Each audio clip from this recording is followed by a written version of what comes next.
Break के बाद एक बार फिर से रुक करेंगे उत्तर प्रदेश बुलेटिन की ओर, जिसमें बात करेंगे आगरा की, जहां फुटवेयर मैन्युफैक्चरिंग एक्सपोर्टर्स चैंबर्स द्वारा मीट एट आगरा के 16वें संस्करण में तकनीकी सत्र का आयोजन किया गया। आइए जानते हैं ये पूरी खबर विस्तार से। Agra footwear manufacturing exports chambers द्वारा आगरा ट्रेड सेंटर में आयोजित किए गए मीट एट आगरा के 16वें संस्करण में तकनीकी सत्र का आयोजन किया गया, जिसका दीप प्रज्वलित कर उद्घाटन मुख्य वक्ता एमएसएमई एवं निर्यात प्रोत्साहन विभाग सचिव आईएएस प्रांजल यादव, मध्य प्रदेश औद्योगिक विकास निगम के कार्यकारी निदेशक प्रतुल चंद्र Sinha, joint commissioner industry Anuj Kumar, एफमेक अध्यक्ष पूरन डावर, फेयर ऑर्गेनाइजिंग कमेटी के चेयरमैन गोपाल गुप्ता ने संयुक्त रूप से किया। सत्र में जहां फुटवेयर उद्योग से जुड़े उद्यमी शामिल हुए, वहीं भविष्य के उद्यमी के रूप में कई कॉलेजों के छात्रों ने भी भाग लिया। इसके बाद तकनीकी सत्र का आयोजन किया, जिनका संचालन senior TV anchor Saurabh Manchanda ने किया। 3 सत्रों में संपन्न हुए इस सत्र में पहला सत्र फुटवेयर निर्माण में स्थिरता और नवाचार, सरकारी नीतियां और उद्योग समाधान रहा।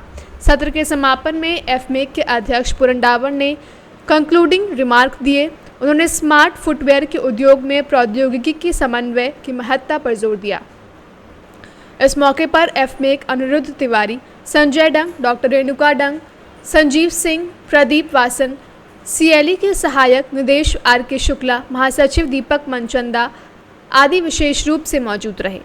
देखिए, मीट एट आगरा का दूसरा दिन था।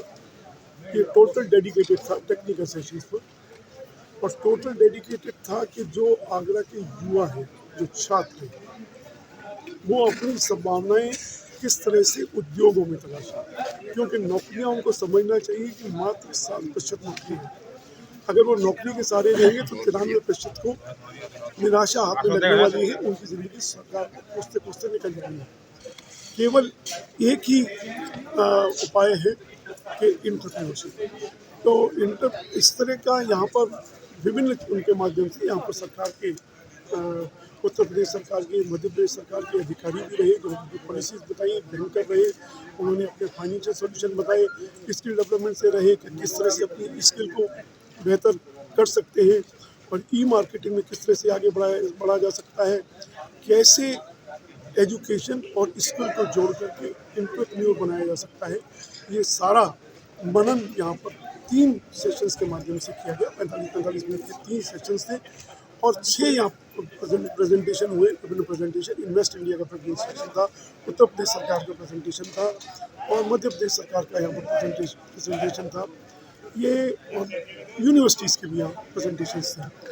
तो उस तरह से मीट एट आगरा केवल एक जूता प्रदर्शनी मात्र नहीं है, एक दिशा देने का प्रयास कर रही है आगरा और उसके आसपास के युवाओं को किस तरह से उद्यमी बनाया जा सकता है।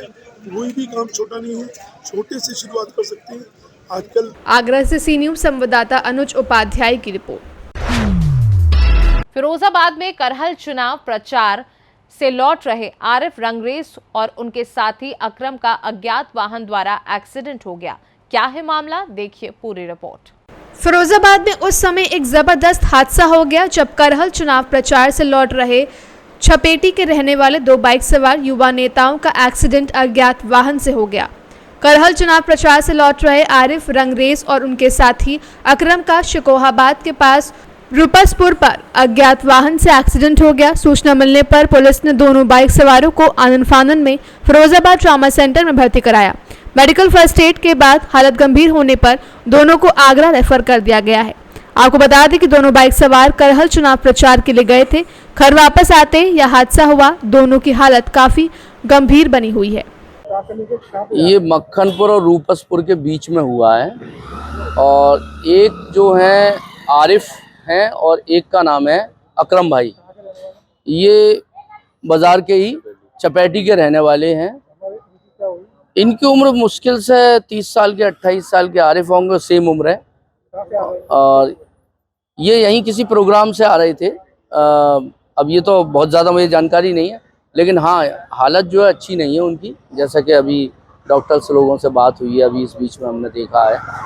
तो बस यही है, और युवा हैं, नौजवान हैं अभी। एक्सीडेंट के बारे में भी, क्योंकि अल्टीमेटली ये दोनों ही लोग थे, मुझे लगता है या तो किसी गाड़ी से टकराई है या स्लिप हुई है। कहाँ पे डॉक्टर? सर में इनके दोनों के चोट है, हेड इंजरी है जहाँ तक कभी जैसे डॉक्टर्स ने बताया है, और सिटी स्कैन वगैरह जो बता रहा है वो हेड इंजरी बता रहा है। जी हेलमेट तो उन पे नहीं दिखा है, हो सकता है हो, मेरी जानकारी में नहीं है, लेकिन ब्लीडिंग ज़्यादा हुई है, ब्लीडिंग ज़्यादा हुई है।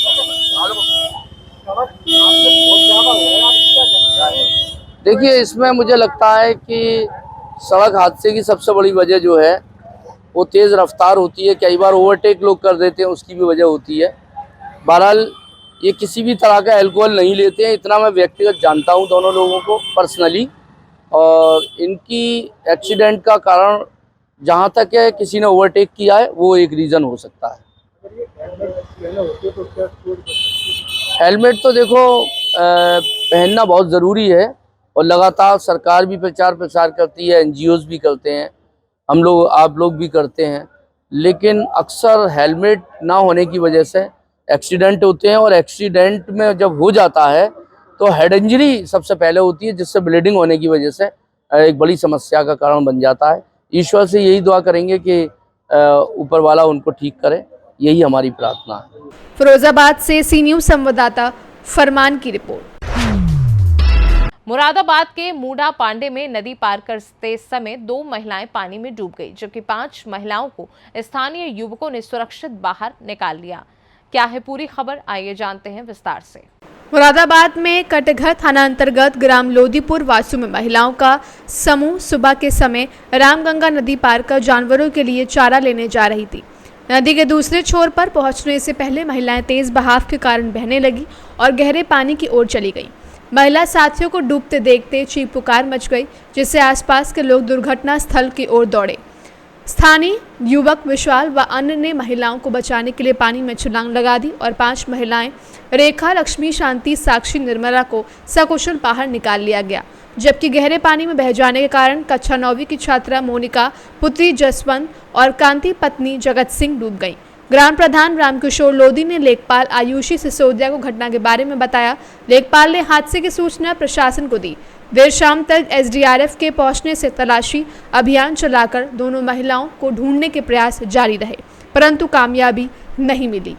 नाम आपका? विशाल। कहाँ के रहने वाले हो? यहीं का रहने वाला हूँ, लोधीपुर वासु का। अच्छा, क्या घटना घटी थी यहाँ पर? यहाँ पर मैं सुबह इधर घूमने के लिए आया था, तो मैंने देखा कि ये डूब रही हैं, तो मैं गया इनको को बचाने के लिए।